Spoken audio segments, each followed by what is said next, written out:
Before we begin, take a moment to let the world around you quiet down. Settle into a comfortable place and let your thoughts drift gently like waves moving toward a distant shore. Tonight, we're going to travel far beyond the edges of recorded history, to a place spoken of in whispers and remembered in fragments carried through time. It is a story of beauty and balance, of ambition and loss, and of a civilization said to have risen with divine guidance before sinking into the depths of the sea. This is the entire story of Atlantis, a journey into legend, memory, and the quiet echoes of a world long gone. Long before the rise of cities and empires known to recorded memory, when the world was young in ways now forgotten, there was said to be a great island lying beyond the Pillars of Heracles, far out in the vast western ocean. It was a land formed with such harmony between sea, sky, and earth that those who later heard its story wondered whether it had been shaped by divine intention. This island, grand in size and rich in resources, became the home of a people whose civilization flourished beyond anything known in later times. Their story would be preserved not in maps or monuments, but in the quiet echoes of ancient accounts, passed from one listener to another until it reached the students of philosophers seeking to understand the rise and fall of worlds. According to the oldest spoken traditions that survived into later Greek thought, the island had once been blessed by the gods themselves. It was said that in the earliest days, when deities still shaped the contours of the world, the island was given to the god of the sea. He had found there a mortal woman of exceptional grace and spirit, and in her he saw a depth of character that stirred a rare and gentle affection. He embraced her and brought forth children who inherited qualities from both realms, strength and intellect from their divine father, yet the fragile, striving nature of humankind from their mortal mother. These children became the first rulers of the island, establishing a lineage that would guide its development for generations. The central region of the island was said to be especially beautiful, a place where the land rose gently in a series of rings carved by nature and perfected by divine influence. Springs of warm and cool water flowed nearby, nourishing orchards and groves that bore fruit in abundance. Surrounding these central lands, the Atlanteans built their capital, shaping concentric circles of water and earth connected by bridges and causeways. From afar, the city must have appeared like an intricate design set upon the sea, its harbors busy with activity, while its inner sanctuaries remained tranquil and bright beneath the sun. The people who lived there were known for their disciplined lives, guided by principles handed down from their divine ancestors. They were farmers, sailors, warriors, philosophers, and craftsmen, each contributing to the life of their city with a sense of purpose. Metal from the earth, especially a legendary substance that shone like fire, was abundant, and they used it to craft tools, statues, and decorative works that gleamed in the sunlight. The wealth produced by the island allowed its people to build temples, palaces, and walls of impressive scale. Yet, in these early days, even with their abundance, their hearts remained steady, and their ambitions were tempered by reverence for the divine order that had granted them their land. Their capital stood as the embodiment of harmony between nature and human endeavor. Gentle hills gave way to cultivated fields that stretched toward the horizon, while forests filled with game bordered their settlements. Rivers flowed across the land, providing water for farms and feeding into canals that connected distant regions. The Atlanteans developed a system of waterways that allowed goods and knowledge to travel easily between communities. Farther inland, mountains rose to meet the sky, their slopes dotted with rare minerals and herbs that healers and scholars treasured. The island's climate was mild, producing generous harvests multiple times a year. Livestock thrived in pastures that seemed almost untouched by hardship. Herds grazed calmly under the watchful eyes of shepherds, while birds filled the air with songs at dawn and dusk. The fertility of the island led many to believe that it had been favored beyond measure by divine providence. Whether this belief was literal truth or symbolic understanding mattered little to the Atlanteans. They saw in their environment the reflection of their origin story and sought to live in accordance with the gifts they had been given. Trade expanded as the Atlanteans ventured across the seas. Their ships were built with precision and skill, capable of navigating the ocean's unpredictable moods. They traveled eastward, reaching lands where other civilizations had begun to flourish, exchanging goods, ideas, and stories. Their influence grew, not only through commerce, but through the strength of their fleets and the confidence with which they carried themselves. Yet even as their reputation spread, their society maintained a balance rooted in the laws and customs created in memory of their divine heritage. The first kings of the island, descended from the sea god's mortal companion, ruled with a sense of fairness meant to reflect the peaceful intentions of their father. They divided the land among their brothers, each governing a portion of the island while swearing loyalty to the eldest who held the central domain. This system allowed for unity and cooperation, as each ruler managed resources while contributing to the welfare of the entire kingdom. They met regularly to discuss matters of agriculture, defense, trade, and spiritual practice, ensuring that their decisions aligned with the moral guidelines set forth in their earliest laws. The central sanctuary of their capital held a temple dedicated to their divine father, its roof gleaming with metal that caught the light of the rising sun. Inside stood statues of extraordinary craftsmanship, depicting the god alongside his mortal companion and their sons. Offerings were laid at the feet of these statues, flowers, fruits, precious metals, and ceremonies were held to honor the cycles of nature that sustained the island. Musicians played melodies of quiet devotion, while priests tended sacred fires that symbolized the enduring bond between humanity and the divine. Over time, the Atlanteans developed a system of governance that blended spiritual reverence with practical wisdom. Their leaders were expected to embody virtues such as restraint, fairness, and courage. They trained their youths in both physical discipline and intellectual pursuits, believing that a well-balanced society required both strength and understanding. Their laws discouraged excess and greed, urging citizens to contribute to the common good. Through these principles, the island thrived, achieving a level of stability and prosperity seldom matched in later ages. Yet even in these early days, shadows lay ahead, shadows born not from external threats, but from the slow, often unnoticed shifts within the hearts of the people. For though their beginnings were shaped by divine guidance, the Atlanteans remained subject to the same impulses and weaknesses that affect all mortals. As generations passed and prosperity grew, the memory of their origins began to fade. The harmony they once cherished would one day be tested by ambition, pride, and the weight of choices that drifted too far from the values of their ancestors. As the centuries unfolded, the island's prosperity expanded to such an extent that its earliest virtues began to subtly erode. The Atlanteans still honored their traditions in form, but their hearts gradually shifted toward pursuits that sprang from ambition rather than harmony. At first, these changes were barely noticeable. An extra measure of wealth kept aside rather than shared.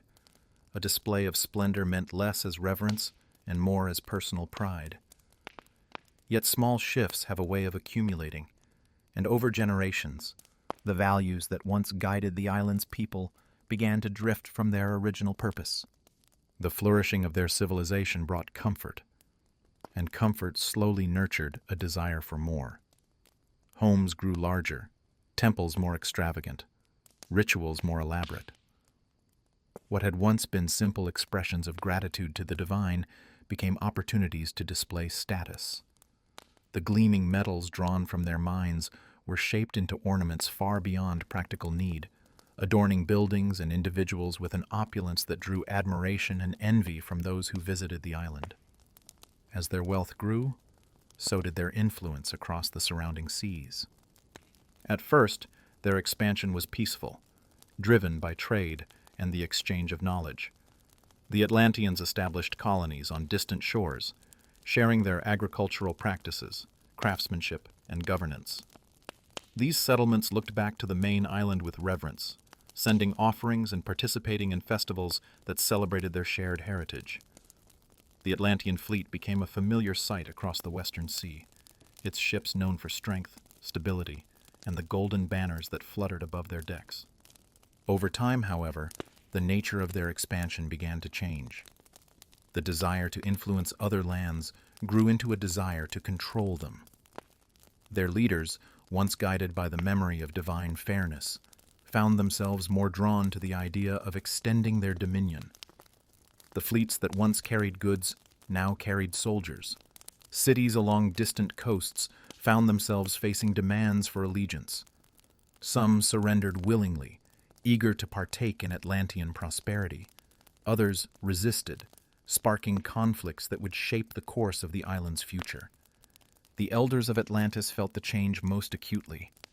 Those who still held the ancient values worried that the divine part of their lineage had weakened over generations, leaving the mortal nature of their people more dominant.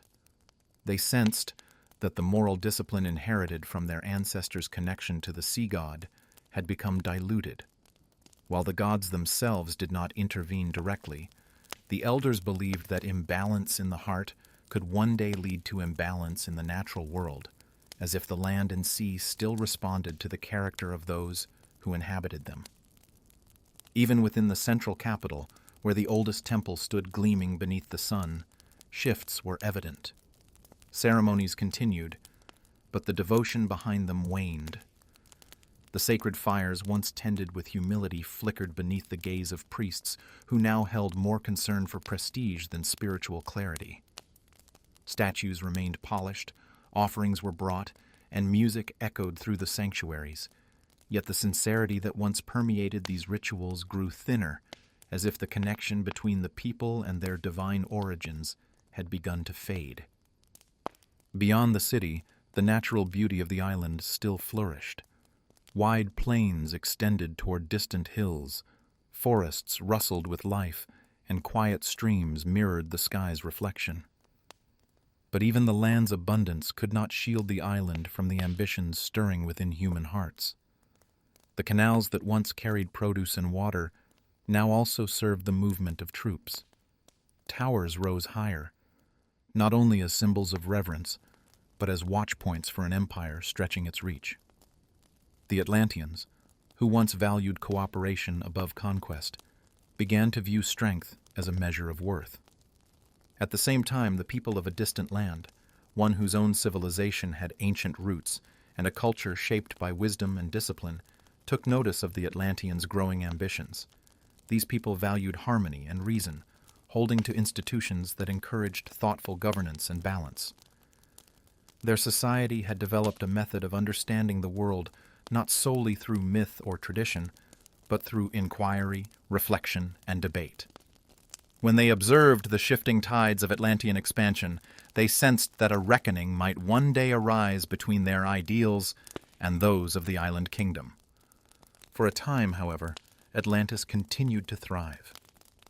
Its fleets commanded the sea, its armies controlled lands stretching deep into regions across the water, and its wealth seemed inexhaustible. The descendants of the island's first rulers still governed, though their motivations were no longer as pure as those of their divine ancestor. Each generation added layers of complexity to their society, creating vast networks of influence, but also deepening the cracks in the foundation that had once held the civilization steady. As Atlantis grew in power, its leaders began to believe their dominion should extend over all lands that bordered the sea. They saw themselves as destined to rule, justifying their expansion as the natural expression of their heritage. Their early councils of cooperation transformed into assemblies driven by pride and rivalry. Even brothers who once governed in unity began to compete for control, seeking glory over harmony. The expansion reached a point where almost all territories bordering the ocean fell under Atlantean influence, except for one land whose strength, discipline, and unity made it resilient against such ambitions. This land, renowned for its wisdom and courage, prepared itself for a confrontation that would determine the future of both civilizations. Its people, though fewer in number than the might of Atlantis, held steadfast to their principles and believed that they must resist domination, even if doing so brought immense hardship. As tensions grew between Atlantis and this formidable opponent, the island's internal balance continued to erode. The connection to the divine that had once guided its rulers had weakened so greatly that even the rituals performed in honor of the gods felt hollow. Some say that the gods themselves withdrew their favor, observing the change from afar. Others believed that the Atlanteans, in losing the virtues they once cherished, had severed the bond through their own actions. Yet the island still stood magnificent, its harbors alive with movement, its temples gleaming, its waterways flowing smoothly. To an outsider, Atlantis appeared at the height of its glory, but beneath the surface, the threads that held its society together were beginning to loosen. The growing tension between Atlantis and the land that refused to bow to its expanding power began quietly, with diplomatic exchanges that carried the weight of hidden warning. Envoys traveled between the two civilizations, their words smooth and measured, but beneath the courtesy lay an unmistakable challenge. The Atlanteans believed that their strength, wealth, and divine ancestry granted them the right to dominion. Their counterpart, grounded in principles of discipline, balance, and thoughtful governance, believed just as firmly that freedom and self-determination were not luxuries to be surrendered. Each side recognized the inevitability of conflict long before a single weapon was drawn. As the pressure mounted, both societies reflected the shifting tide in different ways. In Atlantis, the ruling council debated strategies for conquest, some arguing for swift and overwhelming military force, others urging a slower and more calculated approach. The fire of ambition burned brightly, drowning out the more cautious voices that pleaded for a return to the virtues of earlier generations. At the same time, in the distant land across the sea, leaders prepared for defense, bolstering their forces not with the confidence of conquerors, but with the resolve of those fighting to preserve their way of life. While preparations unfolded on both sides, the island of Atlantis itself continued to stand proudly in the western ocean, seemingly untouched by the growing storm. Merchants still traveled through its busy harbors. Farmers tended the fertile fields, and artisans crafted delicate works from gleaming metals. But beneath this surface prosperity, a subtle unease began to settle over the people, an intuition that something fundamental within their society had begun to slip away.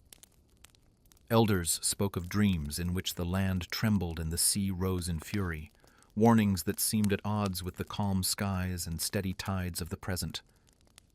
Among the royal lineage, the memory of their divine ancestor lingered as a symbol more than a lived truth. The first generations had drawn directly from the clarity and fairness imparted by the sea god, maintaining discipline in their governance. But over time, the divine essence within the bloodline grew diluted, overshadowed by the mortal traits of desire, pride, and competition.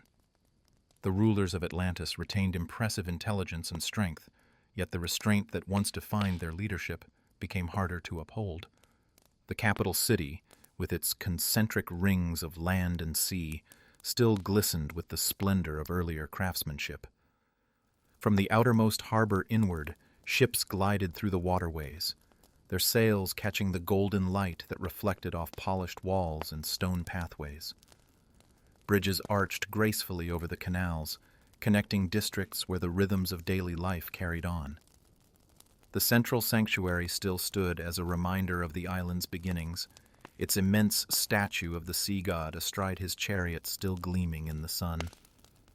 But even within the inner sanctum, priests whispered of a sense of diminishing presence, as if the god's watchful gaze had grown distant. Beyond the city, the natural world maintained its beauty with an almost indifferent resilience. Forests rustled softly with the movement of animals. Mountains rose in quiet majesty, and streams flowed freely toward the sea. Yet more frequently, small anomalies caught the attention of shepherds, farmers, and fishermen. Subtle shifts in the behavior of animals, unusual tremors beneath the ground, and brief disturbances in the water that seemed out of place. These signs, harmless on their own, began to weave together into a pattern that some found unsettling. Meanwhile, the Atlantean military machine grew larger and more sophisticated. The army trained with discipline, perfecting formations and tactics. The naval fleet expanded, its vessels crafted with skill, capable of crossing vast distances with speed and stability. Armies stationed in regions far beyond the island's shores awaited the order to strike. The leadership believed victory was inevitable, confident that their forces, strengthened by centuries of prosperity, would overwhelm the defenders of the distant land. Yet confidence does not guarantee harmony. Within the ruling council, disagreements intensified. Some felt that Atlantis should consolidate its existing territories rather than extend further. Others argued that hesitation would be interpreted as weakness. These debates, once shaped by reason, now spiraled into rivalry. Ambitious commanders sought influence, each maneuvering for control of the coming campaign. The sense of unity that had once defined the Atlantean people began to dissolve into factions driven by personal aspiration. As the date of confrontation approached, the distant land that resisted them prepared with determination. Unlike Atlantis, this society valued moderation over luxury and collective responsibility over individual ambition. Their armies were not as numerous, but they were trained with precision, guided by leaders who valued strategy over spectacle. Their navy was smaller, but its sailors understood every shift of the wind and current, trusting in skill and discipline rather than overwhelming force. When at last the inevitable conflict erupted, it did so with ferocity. Atlantean ships crossed the sea in great number, their prows cutting through the waves like blades. Their soldiers marched with confidence, encased in armor forged from the island's abundant metals. The opposing forces met them on land and sea, where battles unfolded with intensity and unpredictability. At first, the Atlanteans seemed unstoppable, pushing inland, capturing strongholds, and demonstrating the might they had cultivated over centuries. But the defenders fought with the knowledge that their freedom depended on their resolve. Their strategies were precise, their movements coordinated. They exploited terrain, weather, and timing with remarkable insight. Time after time, they pushed back the Atlanteans, forcing them to retreat from positions they believed secure. Each setback for the Atlanteans was more than a tactical loss. It was a blow to their belief in their own destiny of domination. The war stretched on, draining resources, morale, and unity. Atlantean leaders grew increasingly frustrated as the campaign failed to deliver the swift victory they had predicted. Tensions among commanders deepened, and the once confident armies found themselves questioning their purpose. Some officers argued that the gods had turned against them. Others dismissed such concerns, insisting that discipline and power would still secure triumph. But even those who denied divine displeasure could feel a shift in the air. Across the sea, the defenders stood firm, gradually gaining the upper hand. Their discipline and cohesion allowed them to repel the invaders and reclaim lost territory. They fought not to conquer, but to preserve their homeland, a purpose that fueled their endurance. The Atlanteans, increasingly divided and strained, found themselves pushed back slowly but steadily. At last, the tide turned unmistakably. The defending forces mounted a coordinated effort that broke the Atlantean line, scattering their remaining troops. Ships that had once sailed proudly with gleaming prows now fled in disarray, battered by a navy that fought with quiet determination. The retreat was chaotic, marked by disbelief and exhaustion. Atlantis, so long accustomed to victory, found itself facing a defeat more complete than any imagined. Yet the story did not end on the battleground. What happened next would become the most enduring part of the legend. a sequence of events that would forever bind Atlantis not to triumph, but to memory, shaped by awe and sorrow. In the aftermath of the failed campaign, the Atlantean armies scattered homeward, carrying with them not only the wounds of battle, but a shattering realization. Their long-assumed destiny had been broken. As ships limped back across the western sea, battered hulls groaned beneath the weight of loss. Soldiers who had once marched with unwavering confidence now returned in silence, their eyes reflecting defeat and confusion. Commanders avoided meeting one another's gaze, each silently wondering how a civilization so mighty could have faltered against a foe they had believed inferior. When the surviving fleets finally reached the shores of Atlantis, the people gathered to receive them, expecting triumphal horns and banners carried high. Instead, they saw weary faces, torn sails, and the quiet dread that follows unexpected failure. Questions rose in hushed murmurs. What had gone wrong? Why had the gods withdrawn their favor? What did this defeat mean for the future of the island? But before answers could be sought, the island itself began to show signs of unrest, as though responding to the emotional tremors rippling through its people. There had always been stories of the island's connection to the divine, of the sea god whose spirit was said to rest within the land's foundation. For generations, these tales had been honored as mythic truth, but with each passing century, the reverence behind them had faded. Now, in the wake of their defeat, the Atlanteans felt a growing unease, as if the island's long-dormant heartbeat had begun to stir. Fishermen noticed changes in the tides, subtle but undeniable. The ocean currents shifted unexpectedly, pushing vessels off course. In the central city, fountains that had flowed steadily for centuries began to surge irregularly, spilling over their basins. Earth tremors followed, small at first, barely perceptible beneath the feet of citizens walking the stone pathways. But as days passed, the tremors grew stronger, spreading across the island like a warning. Animals grew restless, fleeing from coastal areas or refusing to graze in fields where they had once found comfort. Birds took to the sky in flocks, circling nervously before disappearing beyond the horizon. Farmers reported cracks appearing in the soil, running in jagged lines through once fertile fields. The rulers of Atlantis convened in the central palace to discuss these unsettling signs. Their voices echoed against the polished stone walls, each word carried by fear they tried to conceal. Some believed the tremors were natural and would pass with time. Others insisted that their defeat in war was a sign of the gods' anger, a judgment for the pride and ambition that had overtaken their people. A few urged humility and repentance, hoping to restore whatever connection had been severed between the island and its divine protector. But unity was no longer the strength of the Atlantean leadership. The council that had once gathered in harmonious purpose now fractured into factions. Accusations flew across the room, each blaming another for the defeat and the island's growing instability. Old rivalries reignited, fueled by desperation. Voices rose, tempers flared, and the council dissolved into chaos, mirroring the trembling of the ground beneath them. As arguments consumed the palace halls, the disturbances outside intensified. The sea around Atlantis grew agitated, waves rising higher than usual even on calm days. Winds picked up, swirling unpredictably, carrying the scent of brine and storm. Ships anchored in the harbors strained against their moorings, creaking and groaning as if pleading to be released.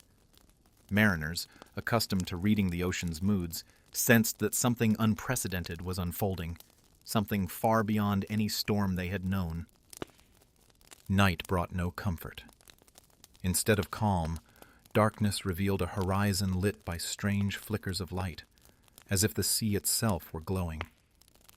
At times, faint rumbling could be heard beneath the earth, like distant thunder traveling through stone and soil. Fires that burned in temple braziers flickered and sputtered, reacting to unseen currents of air. Priests who had long lost the deep connection to their rituals now found themselves drawn to ancient prayers they had not spoken with sincerity in years. The central sanctuary, once a symbol of peace and stability, became a gathering place for citizens seeking answers. They brought offerings, laid flowers at the base of the statue of the sea god, and whispered pleas for protection. Mothers held their children close, elders leaned on canes for support, and young men stood quietly, unsure whether to trust their strength or surrender to fear. But the sanctuary offered no guidance, only the echo of prayers swallowed by an unresponsive silence. Then, in the deepest part of the night, the first great convulsion struck. The earth shuddered violently, throwing people to the ground, toppling statues, and sending tremors through the canals that ran like veins through the city.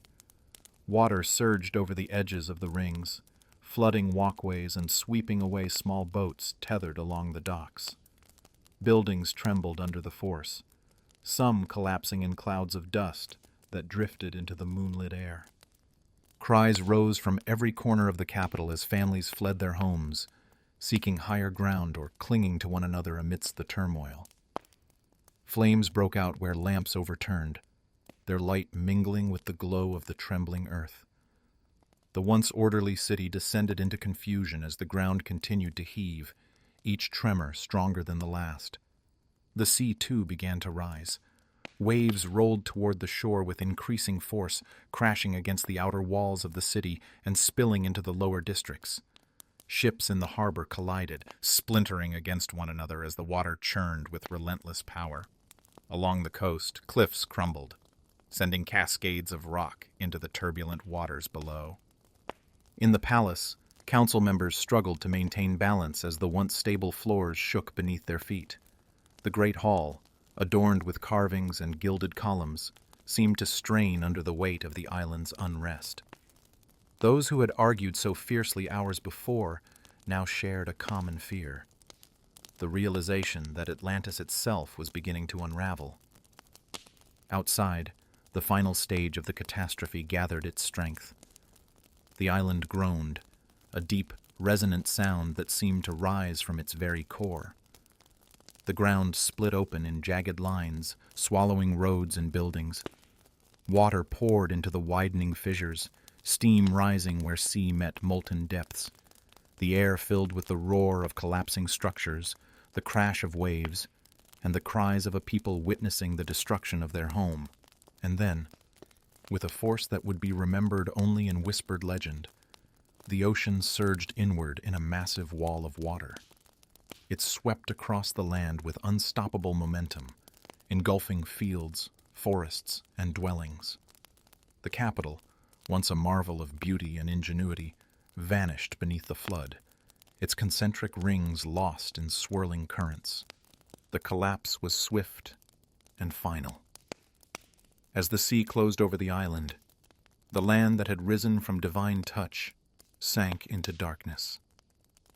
In a matter of moments, the great civilization of Atlantis disappeared beneath the waves, leaving behind nothing but silence. In the days that followed the island's disappearance, the sea remained strangely unsettled, as though still remembering the violence of the cataclysm. Currents twisted unpredictably, carrying debris from the sunken land across vast distances. Fragments of wood, shards of pottery, and pieces of ruined structures drifted upon the water before eventually sinking into the depths. Sailors who ventured near the former location of Atlantis reported that the ocean behaved unlike any other region they had known, its waves pulling strangely, its surface sometimes bubbling, as if the earth beneath it still shifted restlessly. Word of the disaster traveled quickly to lands far across the sea, carried by the few surviving Atlanteans who had been stationed in colonies beyond the island. These survivors returned to outposts expecting to hear news of renewed strength or preparation for another campaign. Instead, they found themselves bearers of the harrowing truth that their homeland no longer existed. The grief that followed was profound and disorienting. For a people accustomed to pride and resilience, the loss of their island struck at the core of their identity. Many struggled to comprehend how a civilization so powerful, so wealthy, so favored by nature could vanish in a single night. As stories spread, some listeners reacted with disbelief. They insisted that no land so large, so mighty, could have simply disappeared beneath the waves. Others felt fear, interpreting the destruction as divine retribution, proof that even the greatest civilizations were vulnerable to the consequences of moral decline. Elders whispered that the gods had judged Atlantis for its arrogance, allowing the sea to reclaim what had once been a divine gift. These interpretations gave the tragedy a symbolic meaning that resonated deeply across cultures, reminding people of the delicate balance between prosperity and humility. The distant civilization that had resisted Atlantean conquest learned of the island's fate with a mixture of solemnity and awe. Their leaders understood the magnitude of what had occurred, not as a victory to be celebrated, but as a sobering reminder of the fragility of human endeavors. In their records, they preserved the story of Atlantis not as a boast of triumph, but as a reflection on moral integrity, discipline, and the dangers of excess. They saw in the downfall of Atlantis a lesson about the consequences of letting ambition overshadow wisdom, a theme they carried into their philosophies and teachings. Over time, sailors attempted to locate the island or remnants of its once great capital, but the ocean offered no guidance. Some claimed to see ruins beneath the waves on unusually clear days, describing faint outlines of towers or walls shimmering far below. These accounts varied greatly, often colored by imagination or longing. Others insisted that the sea was too deep, too restless, too transformed by the cataclysm for any trace of Atlantis to survive. The truth remained elusive, hidden beneath layers of water and centuries. Yet the story of Atlantis did not fade. Instead, it began a new life as legend. Its tale traveled from one culture to another, evolving subtly with each retelling while retaining its core themes. Philosophers examined it as an exploration of ideal societies and the risks of corruption. Poets found inspiration in its rise and tragic fall. Historians pondered whether it contained fragments of truth from distant memory. And storytellers, captivated by its blend of splendor and catastrophe, passed it along to new generations. As the centuries passed, the legend became intertwined with the changing world. In some eras, it was seen as a moral allegory, emphasizing balance and restraint. In others, it inspired speculation about lost worlds, advanced technologies, and forgotten knowledge. Explorers launched voyages seeking hidden continents or submerged ruins, driven by curiosity or the dream of rediscovering a place where gods once walked and mortals built wonders beyond imagination. Though none returned with proof, the allure of Atlantis remained undiminished. Within the collective imagination, Atlantis came to represent more than a sunken island. It became a symbol of the heights a civilization can reach when guided by wisdom, and the depths to which it can fall when consumed by pride. Its disappearance beneath the waves spoke to the impermanence of even the greatest achievements, reminding listeners that prosperity is not guaranteed and must be tempered by humility and balance. Generations of thinkers continued to explore the deeper meanings hidden within the legend. Was Atlantis a memory of an ancient people whose achievements were lost to time? Was it a philosophical parable designed to illustrate the tension between ideal governance and human flaw? Or was it a mythic reflection of natural disasters that shaped early cultures, encoded in storytelling to preserve the emotional truth, if not the literal details? Each interpretation offered insights into the human desire to understand both history and morality through narrative. Even those who doubted the literal existence of Atlantis found value in its story. They saw in it a mirror of the human experience, rising through ingenuity and cooperation, falling through excess and discord, and leaving behind echoes that generate meaning long after the physical traces have vanished. In this way, Atlantis transcended its origins, evolving from a tale of a lost land into a timeless reflection on the cycles of civilization. Across the centuries, explorers and scholars attempted to anchor the legend to specific places or geological events. Some pointed to islands in the Mediterranean, believing that ancient earthquakes and volcanic eruptions might have inspired the tale. Others gazed westward into the Atlantic, imagining a vast landmass now hidden beneath the ocean floor.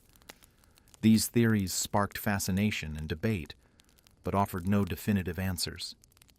The mystery itself became part of the legend's power, inviting endless curiosity. Meanwhile, poets and storytellers fashioned new works from the Atlantis myth, expanding its emotional and philosophical dimensions. They described its shimmering palaces, its canal-laced capital, its divine origins, and its fiery downfall. Some portrayed Atlantis as a paradise lost, others as a warning about technological hubris or moral decay. These interpretations enriched the myth, allowing it to thrive in diverse forms across cultures and generations. Yet despite these varying portrayals, the essence of Atlantis remained remarkably consistent. A vision of a place where human ingenuity flourished in harmony with nature, before imbalance and pride unraveled its fragile equilibrium.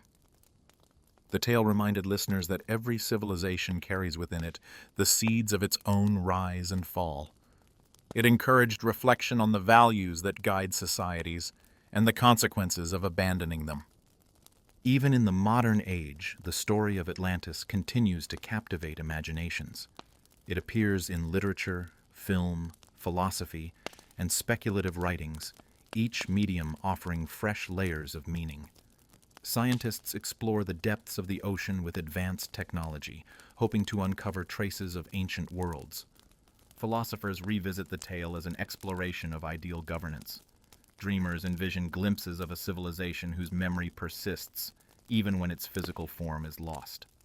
Through all these retellings and reinterpretations, Atlantis retains a quiet, enduring presence. It lives not through monuments or artifacts, but through the human desire to understand lost wisdom, the fragility of greatness, and the mysteries that lie beneath the surface of both land and soul.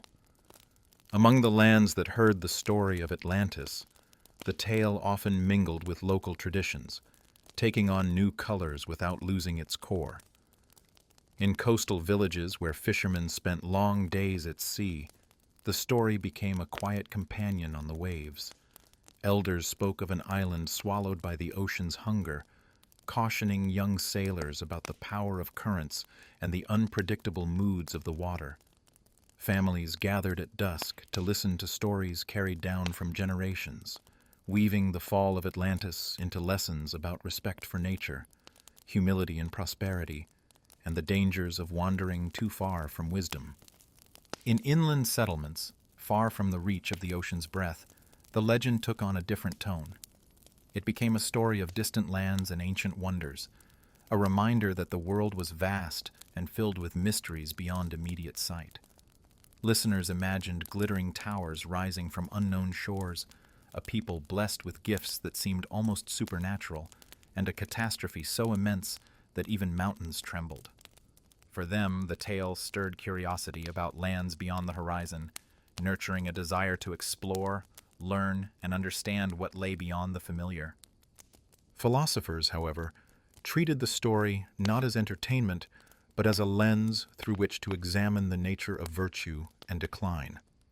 They saw in Atlantis a symbolic representation of the human soul. In its early days, the island reflected harmony, guided by divine influence and balanced by restraint. Over time, corruption grew as the mortal side of human nature overshadowed the divine spark. The fall of Atlantis represented not only the collapse of a civilization, but the inner collapse that occurs when ambition eclipses humility. Through this interpretation, the story became a moral reflection, a reminder that societies mirror the inner qualities of the individuals who shape them. Some thinkers considered the tale an allegory for political systems. Atlantis began as a model of balanced governance, where rulers acted with fairness, citizens upheld shared values, and resources were distributed in ways that fostered unity. Over time, however, leaders succumbed to personal desires. Power became a means of dominion rather than service. Wealth, once appreciated for its ability to enrich life, became a measure of superiority. Through these shifts, the story offered insight into how political structures can decay when their foundational principles are forgotten. Other scholars pondered whether the tale captured fragments of ancient history. They speculated that the story might preserve memories passed down through oral traditions, memories of earthquakes, volcanic eruptions, or shifting coastlines that had reshaped early human settlements. These scholars examined geological formations, ancient seabeds, and historical migration patterns, searching for clues that might anchor the story in reality. Yet despite their efforts, definitive evidence remained elusive, leaving room for imagination to fill the gaps. Throughout all these interpretations, the emotional resonance of the Atlantis story endured. It spoke of wonder and loss, of greatness and vulnerability, of a world so magnificent that even its ruins haunted the human imagination. It reminded listeners that no matter how advanced or beautiful a civilization becomes, it remains part of the natural world, subject to forces beyond control. This realization brought both humility and awe, encouraging reflection on the delicate balance between human achievement and the larger rhythms of the earth. In time, the oceans themselves became silent storytellers of the legend. Mariners spoke of regions where the water grew unexpectedly still, as though holding its breath over unseen depths. They described flickers of light beneath the surface or strange patterns in the currents that seemed to shift without wind or tide. Some claimed to sense a presence beneath the waves, neither threatening nor welcoming, but watchful. Though these stories varied widely, they all reflected humanity's enduring fascination with what lies hidden underwater. As trade routes expanded and exploration spread to the far edges of known maps, rumors of lost lands multiplied. Sailors returning from distant voyages spoke of unusual formations beneath the sea, of submerged structures glimpsed through clear water, of islands that appeared suddenly and vanished just as quickly. These tales stirred renewed interest in Atlantis, inspiring scholars and adventurers alike to search for evidence. While most of these reports proved to be natural phenomena or imaginative embellishments, they kept the idea of Atlantis alive in collective thought. In cultural gatherings, storytellers found endless inspiration in the myth. They embroidered details, described shimmering palaces and sacred pools reflecting star-filled skies, spoke of peaceful gardens where divine and mortal beings once walked together. They described the moment of destruction with dramatic vividness, the trembling earth, the roiling sea, and the final haunting silence after the island sank. These embellished versions, though far removed from the original account, brought emotional truth to the legend and helped new generations connect with its themes. The myth also influenced how people viewed their own societies. Leaders looked to the story as a warning, urging their communities to avoid the pitfalls that had brought Atlantis to ruin. Teachers used the tale to illustrate the importance of balance between ambition and moderation, strength and wisdom, prosperity and humility. Parents told the story to their children to emphasize the importance of character, reminding them that greatness is not measured solely by wealth or power, but by how one chooses to use those gifts. Long after the memory of specific events faded, the central message of the Atlantis story remained clear. Civilizations rise not only through ingenuity and resources, but through values. When those values erode, even the mightiest achievements can crumble. This understanding resonated deeply across centuries, influencing how societies viewed themselves and their responsibilities. The legend also gave rise to philosophical reflections about the relationship between humanity and nature. The fall of Atlantis illustrated the consequences of ignoring the natural world. The Atlanteans had been blessed with fertile lands, abundant waters, and a climate that nurtured life. Yet, as ambition grew, they lost sight of their connection to the land. Their downfall, as remembered through legend, was not merely a punishment, but a reminder that nature is not separate from human existence. When harmony is broken, the balance of the world can shift in ways both subtle and catastrophic. As the centuries turned into millennia, the story of Atlantis became part of a larger tapestry of myths about lost civilizations, a reminder that human history is full of gaps, mysteries, and forgotten chapters. Some stories spoke of cities buried beneath sand, swallowed by deserts that once supported thriving cultures. Others told of valleys submerged by lakes or rivers, their ruins preserved beneath the water. These tales, though varied, shared a common theme: the impermanence of human achievements. Despite its long journey through time, the Atlantis story remained uniquely compelling. Perhaps it was the dramatic contrast between its ideals and its fall. Perhaps it was the imaginative richness of a city arranged in perfect circles, shining with exotic metals, populated by people who bridged the human and the divine. Or perhaps it was the sense that somewhere, deep beneath the waves, fragments of that lost world might still rest, waiting silently in the darkness. As the legend continued to travel across eras and continents, it took on a quiet, reflective dimension that resonated with those who contemplated the passage of time. Scholars who studied the rise and fall of ancient societies found in the story of Atlantis a vivid metaphor for the arc of human civilization. They recognized patterns repeated across history: communities built on cooperation and shared purpose, flourishing through ingenuity and harmony, later undone not by a single catastrophe, but by a gradual erosion of the very principles that had sustained them. The tale of Atlantis became a lens through which people could observe these repeating cycles, prompting consideration of how progress and decline coexist in the foundations of every human endeavor. The image of a once glorious island now lost beneath the sea also inspired reflection on the nature of memory itself. Much like Atlantis, memories of past worlds drifted between clarity and obscurity. Songs, poems, and teachings preserved fragments of ancient knowledge, but many details had faded. Over time, history and myth intertwined so closely that distinguishing one from the other became less important than understanding the meaning carried within the narrative.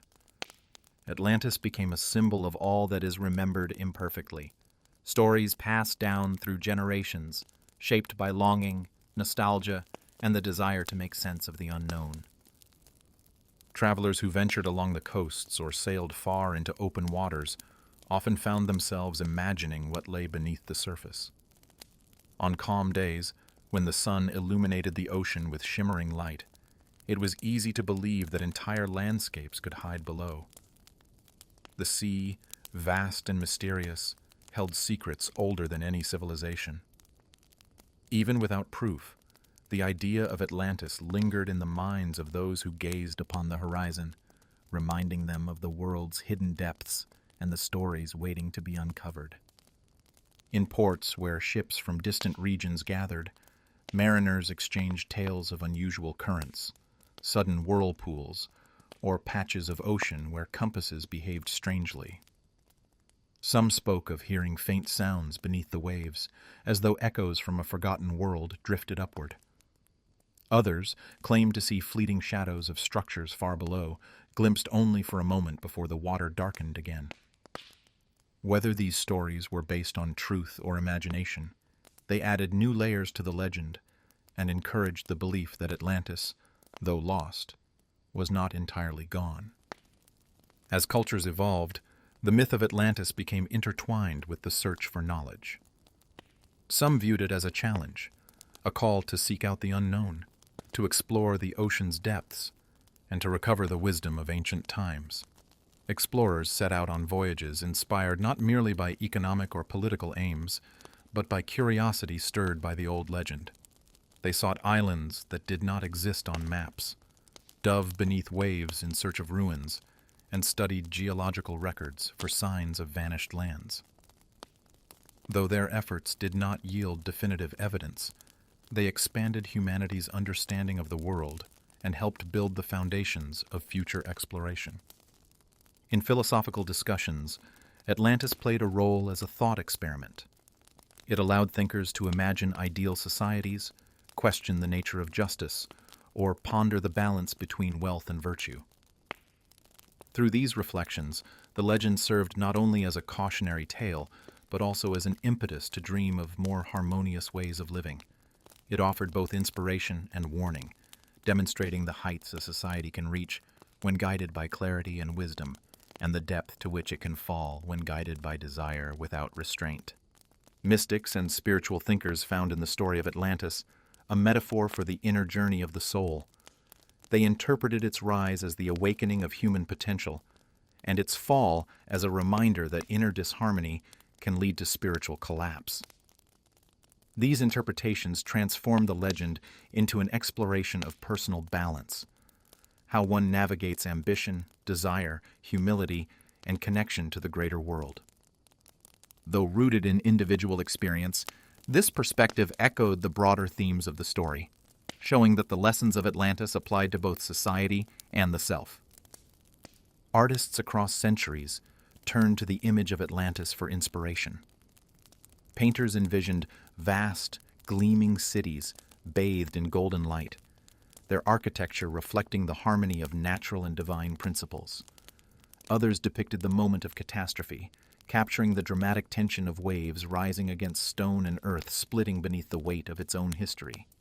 Poets described the island's beauty with language that mingled longing and awe, suggesting that the memory of Atlantis persisted like a distant melody carried on the wind.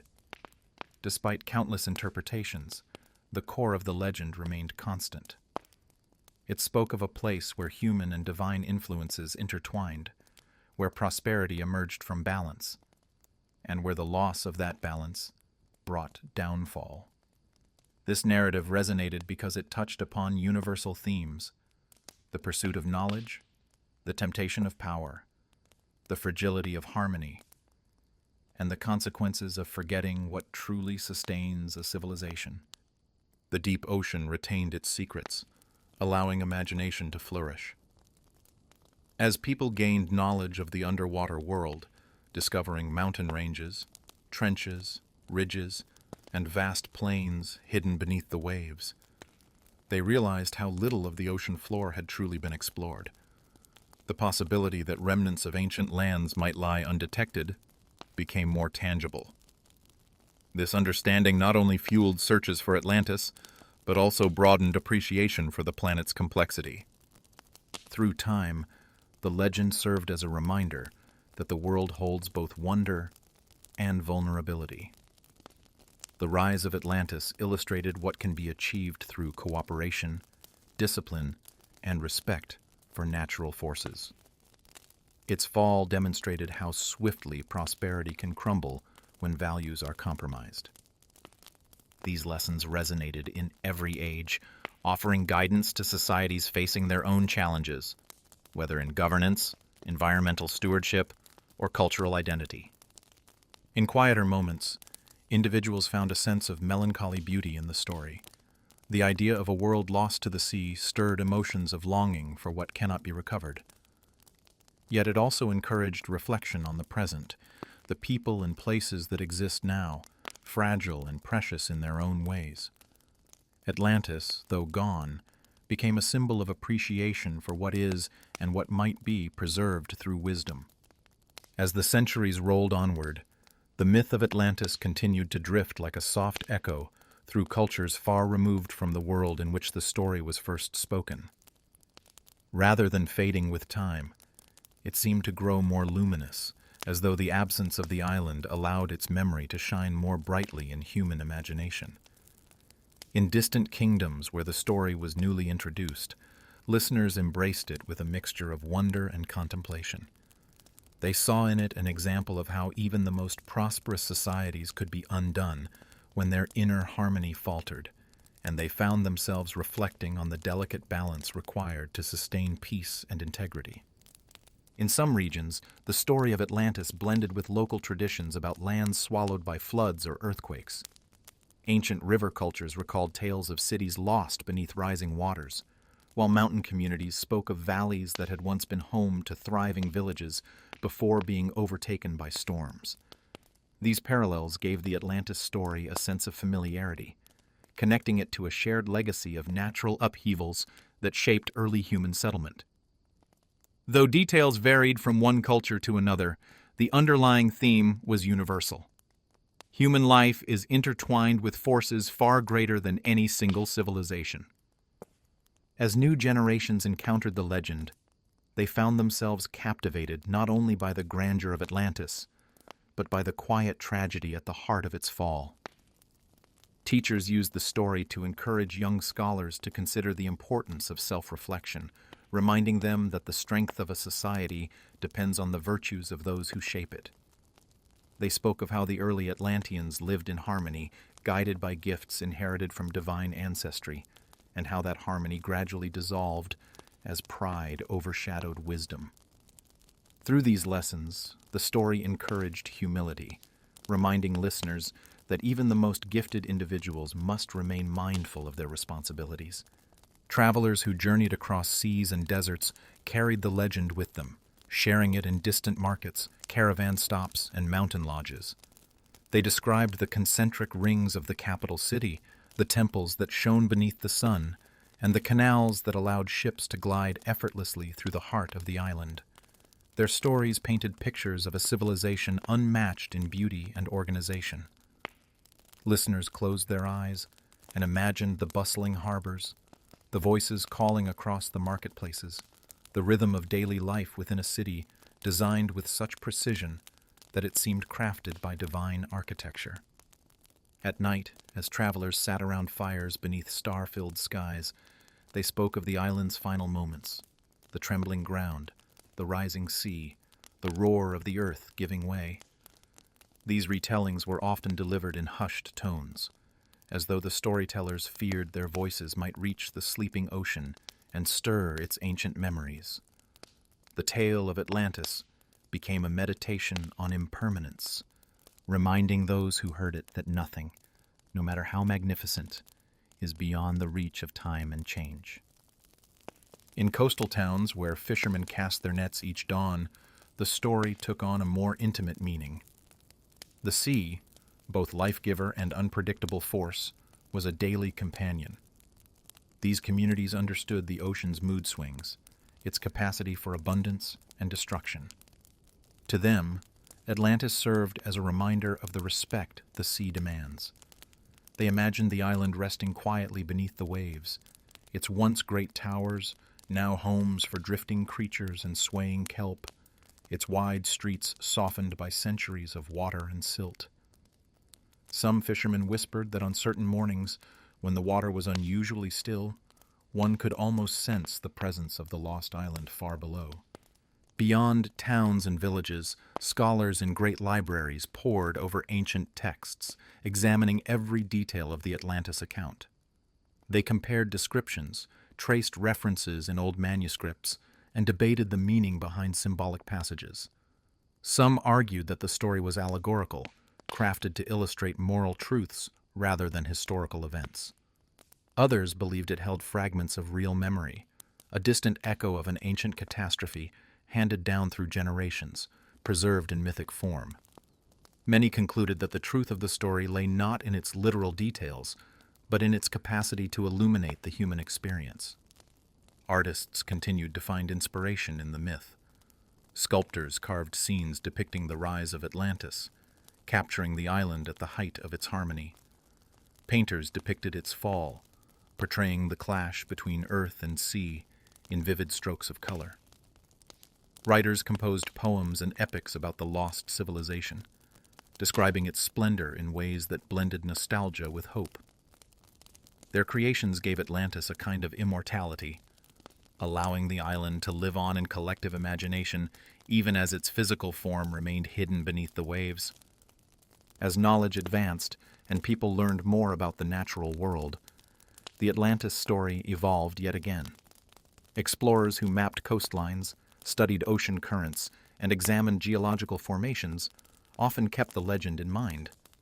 They saw evidence of ancient land bridges, submerged ridges, and islands reshaped by earthquakes and eruptions. Though none of these discoveries confirmed the existence of Atlantis, They offered glimpses into how dynamic the Earth has always been. These findings reminded listeners that ancient stories might preserve truths about changing landscapes, even if wrapped in layers of myth. In the modern era, new technologies allowed people to peer deeper into the ocean than ever before. Machines descended into the dark, unveiling worlds once known only to the depths. Researchers uncovered underwater mountains, canyons, and plateaus that sparked renewed curiosity about what might lie hidden in the vast expanses of the deep. Some discoveries fueled speculation about Atlantis, as ruins from long-forgotten cultures were found beneath shallow seas or along submerged coastlines. Though none offered definitive proof of the island, they stirred the imagination, suggesting that much of human history remains uncharted. Despite advances in science, the emotional power of the Atlantis myth endured. People found in the story a reminder of the delicate balance between human progress and respect for the natural world.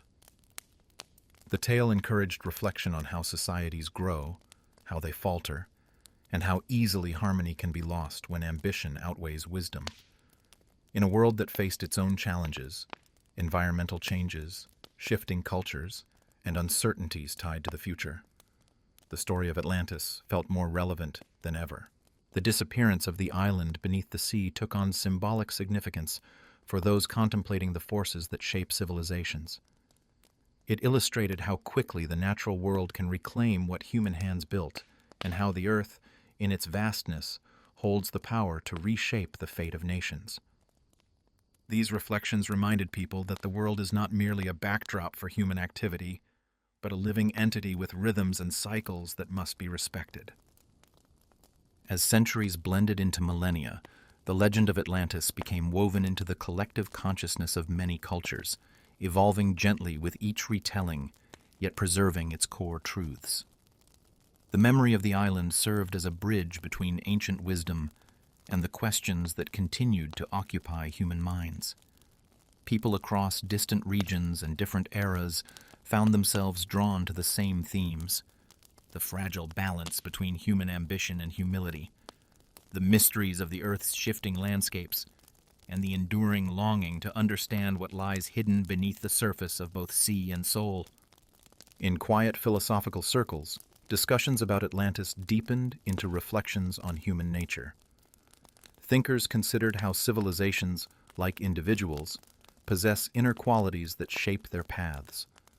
When guided by clarity, restraint, and reverence for the forces that sustain them, societies flourish. But when desires grow unchecked and values lose their anchor, decline often follows. Atlantis became a powerful metaphor for this truth, offering a story that resonated across time, regardless of cultural changes. It illustrated how internal erosion can be as dangerous as external threats, a lesson repeated throughout history in countless forms. The legend also sparked contemplation about the relationship between memory and loss. Like a dream half remembered upon waking, Atlantis existed in a space between clarity and obscurity. Its rise and fall were preserved in words, yet the island itself had vanished from the physical world. This contrast between presence and absence stirred emotions that were difficult to articulate: nostalgia for something never seen, longing for a world that might never have existed, and a quiet reverence for the mysteries that resist explanation. These feelings gave the myth a timeless quality, allowing it to touch the deepest corners of imagination. In distant monasteries and scholarly retreats, ancient manuscripts were carefully copied and studied. The words that described Atlantis were analyzed line by line, each phrase weighed for hidden meaning or historical clue. Scholars discussed whether the story preserved remnants of an actual civilization lost to shifting seas, or whether it was crafted as a philosophical reflection on the nature of justice and order. Some argued that the tale should be read symbolically, as a reminder of the importance of balance in governance. Others insisted that the details of geography and the scale of the island hinted at memories of real events passed down through generations. These debates did not yield a single consensus, but they enriched the story's presence in human thought. As maritime exploration expanded, the oceans themselves seemed to invite speculation. The deep, silent waters stretching beyond the horizon held secrets that no ship or diver could fully uncover. Explorers charted coastlines, mapped islands, and documented underwater terrain, occasionally finding traces of long-submerged settlements. These discoveries offered tantalizing glimpses into the past and reminded people that the Earth had undergone transformations far beyond what human memory could hold. Even as explorers acknowledged that Atlantis might never be found, the possibility that parts of ancient history lay hidden below the waves continued to captivate their imagination. In the arts, Atlantis took on new forms. Painters imagined it glowing with golden light, its buildings rising like jewels above the sea. Writers described its gardens overflowing with rare flowers, its waterways lined with stone steps, and its plazas filled with music. Composers crafted melodies that conveyed the quiet grandeur of the lost island, echoing emotions of longing, beauty, and inevitability. Each artistic interpretation added another layer to the legend, ensuring that Atlantis remained alive in the creative spirit of every generation. Storytellers found in Atlantis a narrative with endless depth. They described the early days when divine influence guided the island's rulers, the growing complexity of the society as generations passed, the slow drift from harmony into ambition, and the catastrophic moment when the land sank beneath the sea. These retellings emphasized different elements depending on the audience, sometimes focusing on the splendor of the island, sometimes on the moral lessons of its fall, and sometimes on the haunting image of an entire world disappearing in a single night. Yet regardless of emphasis, the fundamental story remained unchanged: the rise of a remarkable civilization and its sudden, tragic end. In distant cultures, the story inspired myths about other lands swallowed by water.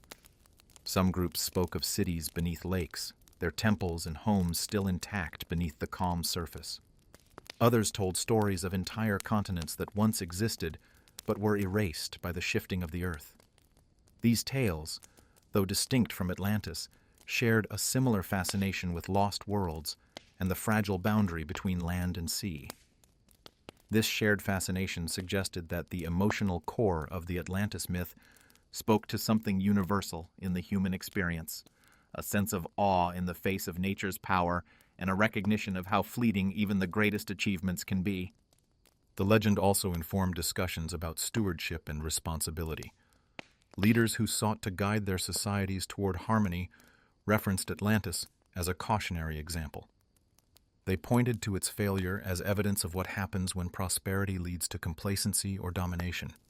By reflecting on the island's downfall, they encouraged their people to value humility, cooperation, and awareness of the natural world. In this way, the myth served not only as a story, but as a guiding principle woven into the fabric of cultural teachings. As scientific understanding grew, new theories emerged about the possible origins of the Atlantis legend. Geologists studied ancient coastlines and tectonic movements, identifying regions that had experienced dramatic submersion. Historians examined records of ancient catastrophes, volcanic eruptions, earthquakes, and tsunamis that reshaped civilizations. These studies provided plausible contexts for how a story about a sunken island might have arisen. Though none offered definitive proof, they deepened appreciation for the Earth's dynamic nature and the possibility that memories of ancient disasters had been preserved through myth. Throughout all these developments, the heart of the Atlantis story remained unchanged. Its emotional, philosophical, and symbolic dimensions continued to resonate because they spoke to perennial human concerns: the desire to create, the temptation to dominate, the fragility of harmony, and the unpredictability of the natural world. The legend endured precisely because it did not rely on absolute answers. Instead, it invited listeners to engage with questions that each era must confront anew. In private moments, as individuals contemplated their own lives, they found in the story quiet reminders of balance, The early harmony of Atlantis encouraged reflection on simple virtues, while its gradual decline warned of the dangers of neglecting inner equilibrium. For many, the myth became a personal reflection, a way of considering their relationship with ambition, humility, and the forces that shape their destiny. As the legend entered its final arc through the unfolding centuries, it became clear that Atlantis had transcended its origins. What began as a tale tied to a particular moment in ancient thought grew into a timeless symbol, carried forward not by the certainty of historical fact, but by the enduring resonance of its themes. In this way, Atlantis lived on in a manner more profound than any physical monument could have achieved.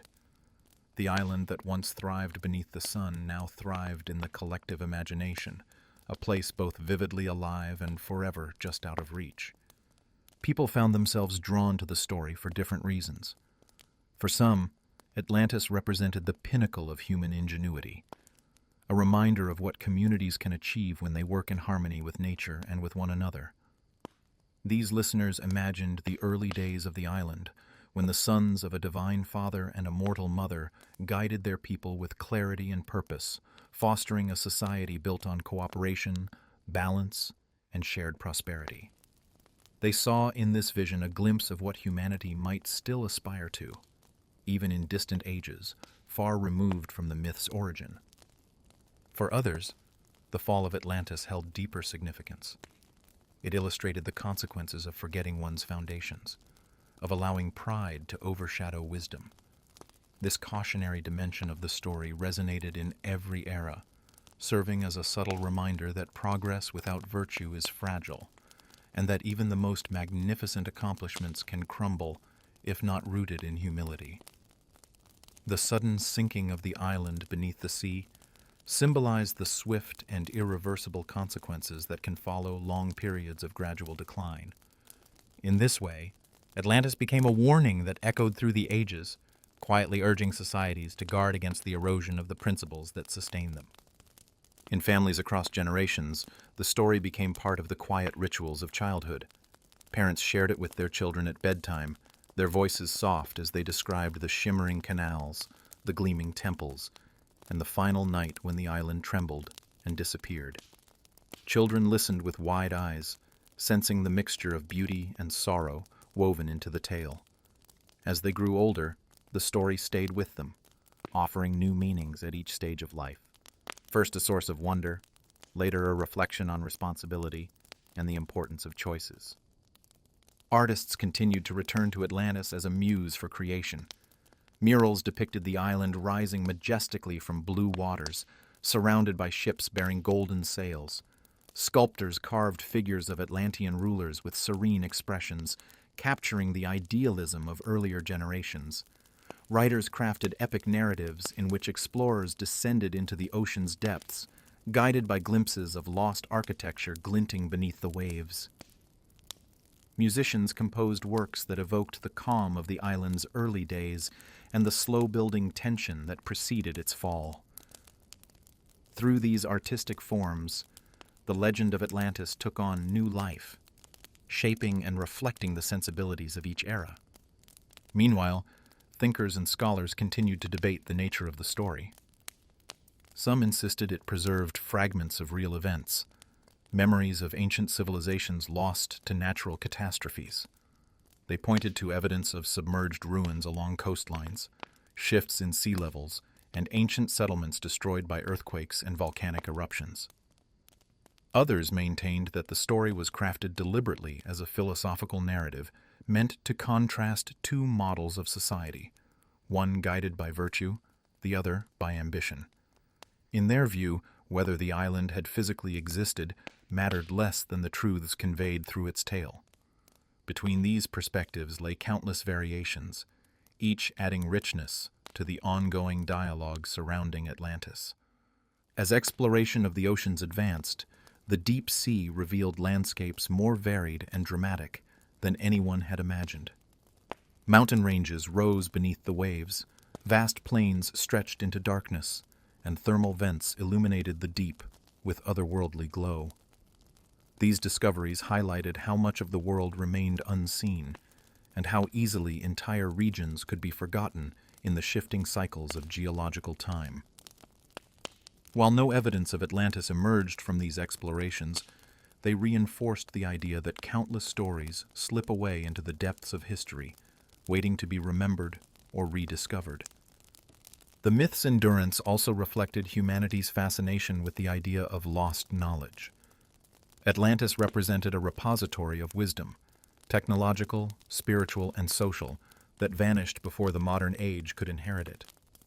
Whether or not such knowledge ever truly existed mattered less than the feeling the story evoked, a sense that the past holds mysteries that continue to shape the present. This longing inspired quests for understanding, driving people to seek connections between ancient tales and the world around them. In times of change or uncertainty, the story of Atlantis offered quiet guidance. It reminded listeners that strength without balance leads to instability, that prosperity without humility can erode the foundations of a society, and that every civilization must remain attentive to the values that sustain it. These insights resonated in periods of conflict, transition, and rebirth, providing a reference point for reflection and growth. Even those who did not believe in the literal existence of the island found meaning in its symbolic lessons, recognizing in its rise and fall a reflection of the human journey. Through all these transformations, the emotional core of the story remained untouched. Atlantis continued to evoke a sense of bittersweet beauty, an image of a shining world washed away in a single night, yet preserved forever in thought and story. It stirred curiosity, beckoning the imagination to explore what might lie beneath the ocean's shifting surface. It called forth humility, reminding people of the vastness of nature and the limits of human control. And it offered hope, suggesting that even in loss, there is something that endures, the capacity to learn, to remember, and to seek harmony. In quiet moments, individuals found themselves reflecting on the story's final message. Atlantis may have vanished physically, but its meaning persisted like a gentle tide that touches every shore. Its beauty invited admiration, its downfall encouraged caution, and its mystery nourished the imagination. The island lived on not in stone or metal, but in the minds and hearts of those who heard its story, shifting, evolving, and illuminating the human experience in every age. And so, beneath the vast, shimmering waters of the world's oceans, Atlantis rests in silence, its towers dissolved into sand, its sanctuaries embraced by darkness, its gardens now home to drifting currents and delicate sea creatures. Yet above the waves, in the world of memory and wonder, the island remains alive. It stands not as a place to be found on any map, but as a reminder of the heights humanity can reach, the fragility of those heights, and the eternal yearning to understand the mysteries that shape our past, our present, and the world yet to come.